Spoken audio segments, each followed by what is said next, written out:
இந்த அகிலத்தை ஆக்குவதும் ஆளுவதும் உழைப்பவர்கள்தான்.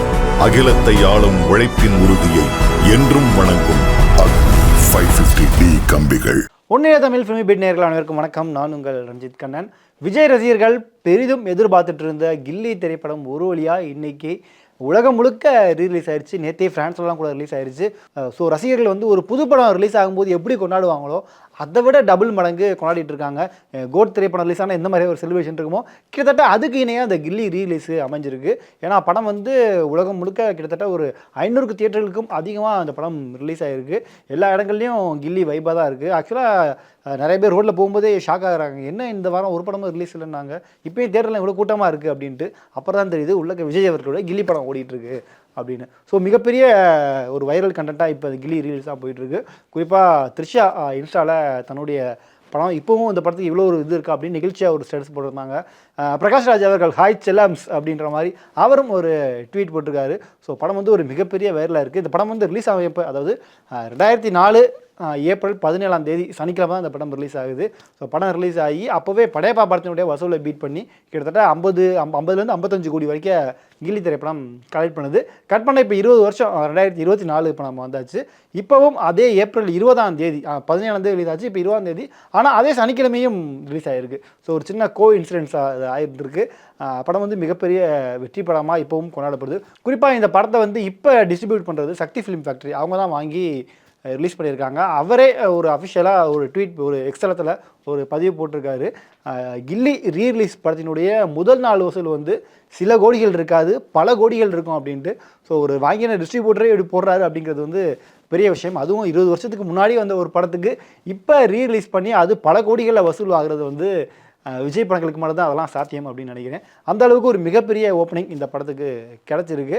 ரசிகர்கள் மட்டும் இல்லாமல் நிறைய சினிமா பிரபலங்களும் இந்த கில்லி ரீரிலீஸ் FDFSக்கு போய் கொண்டாட்டமாக இருக்காங்க. குறிப்பாக லவ் டுடே கோமாளி படத்தினுடைய டைரக்டர் பிரதீப் ரங்கநாதன் சென்னையில் இருக்கக்கூடிய குரோம்பேட்டில் இருக்கக்கூடிய வெற்றி தியேட்டரில் இந்த படத்தை FDFS போய் பார்த்து ரசிகர்களோடு சேர்ந்து வைப் பண்ணி ரொம்பவும் ஜாலியாக இருந்திருக்காரு. அதை தொடர்ந்து படம் வந்து கொஞ்சம் சக்ஸஸாக போயிட்டுருக்கு.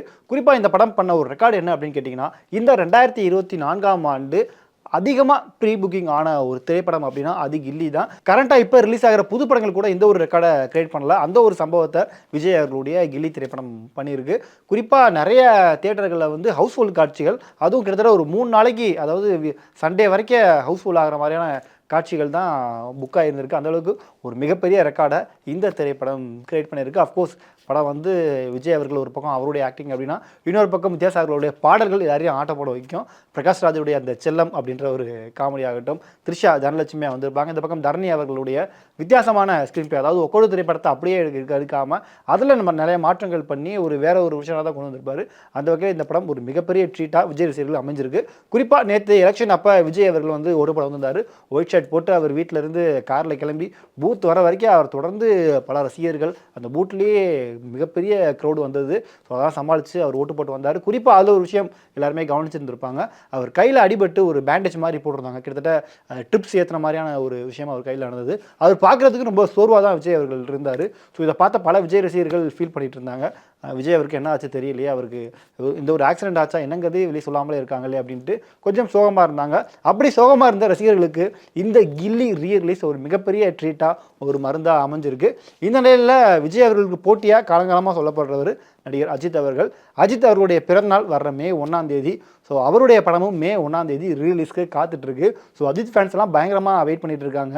கில்லி என்னப்பா கில்லி, எங்கள் தலை படத்தை நாங்கள் இறக்குறோம் பாருங்கள், அப்போ பாருங்கள் கில்லி படத்தை விட அதிகமாக நாங்கள் வசூல் பண்ணி காட்டுறோம் ரீரிலீஸ்லேயே அப்படின்ற மாதிரி ஒரு மிகப்பெரிய கான்ஃபிடென்ட்டில் அவங்க இருக்காங்க. மே 1 அஜித் அவர்களுடைய தீனா திரைப்படம் அவருடைய பிறந்தநாளை முன்னிட்டு ரீரிலீஸ் ஆகுது. அதை தொடர்ந்து மங்காத்தா திரைப்படமும் ரிலீஸ் ஆக போதான். ஆக்சுவலாக ஆனால் மங்காத்தா திரைப்படம் வந்து ஓவர்சீஸில் மட்டும்தான் இது வரைக்கும் கன்ஃபார்ம் ஆயிருக்கு. ஏன்னா அங்கே படத்தை வாங்கினவங்க வேறு. இங்கே வந்து தயாநிதி அழகிரி அவர் தான் ப்ரொடக்ஷனில் Cloud9 மூவிஸ்லாம் பண்ணியிருப்பாங்க. ஸோ இன்னும் அஃபிஷியலாக கன்ஃபார்ம் ஆகலை. ஆனால் பட் மங்காத்தா திரைப்படம் ரிலீஸ் ஆகிறது கிட்டத்தட்ட கன்ஃபார்ம் அப்படின்ற மாதிரி தகவல் வெளியாகிட்டு இருக்கு. அதை தொடர்ந்து அஜித் அவர்களை செம ஸ்டைலாக ஒரு பக்கம் கிளாஸாக இன்னொரு பக்கம் மாசாக நம்ம பார்த்து ரசித்த பில்லா திரைப்படமும் அவருடைய பிறந்தநாளை முன்னிட்டு மே 1 ரிலீஸ் ஆகுது. ஆனால் இந்த மே 1 அப்படின்றதுல நிறைய பேருக்கு சில சந்தேகங்கள் இருக்குது. ஏன்னா இப்போ ஏப்ரல் 20 கில்லி திரைப்படம் ரிலீஸ் ஆகும்போது பெரிய படங்கள் எதுவுமே ரிலீஸ் ஆகலை, எல்லாமே சின்ன சின்ன படங்கள் ரிலீஸ் ஆகிட்டு இருக்கு. ஆனால் இது அடுத்த வாரம் ஏப்ரல் 26 நிறைய பெரிய படங்கள் ரிலீஸ் ஆகி காத்துட்டு இருக்கு. குறிப்பாக விஷால் அவர்களுடைய ரத்னம் திரைப்படம் ரிலீஸ் ஆகுது. அரண்மனையும் அதே டேட் தான் சொல்லியிருக்காங்க, பட் இன்னும் கன்ஃபார்ம் ஆகலை. இந்த மாதிரி நிறைய பெரிய படங்கள் வரும்போது மே 1 இந்த திரைப்படம் ரிலீஸ்க்கு காத்துட்டு இருக்கு. அப்படின்னும்போது நிறைய தேட்டர்கள் கிடைக்குமா அப்படிங்கிறது கொஞ்சம் சந்தேகம் தான். ஸோ பொறுத்திருந்து பார்ப்போம் என்னென்ன படங்கள் மே 1 ரிலீஸ் ஆக போகுது. அஜித் ரசிகர்கள் சொன்ன மாதிரி கில்லி ரீரிலீஸ் வசூலை அஜித் அவர்களுடைய படங்கள் பீட் பண்ணுதா அப்படிங்கிறத நம்ம பொறுத்திருந்து பார்ப்போம். இந்த வீடியோ பார்த்துட்டு இருக்க நீங்கள் அஜித் அவர்களுடைய எந்த படத்தை மே 1 ரிலீஸ் பண்ணால் தரமாக இருக்கும் அப்படின்னு நீங்கள் வெயிட் பண்ணுறீங்களோ அதையும் மறக்காமல் கீழே கமெண்ட் பண்ணுங்கள். இந்த அகிலத்தை ஆக்குவதும் ஆளுவதும் உழைப்பவர்கள்தான். அகிலத்தை ஆளும் உழைப்பின் உறுதியை என்றும் வணங்கும் 550D கம்பிகள்.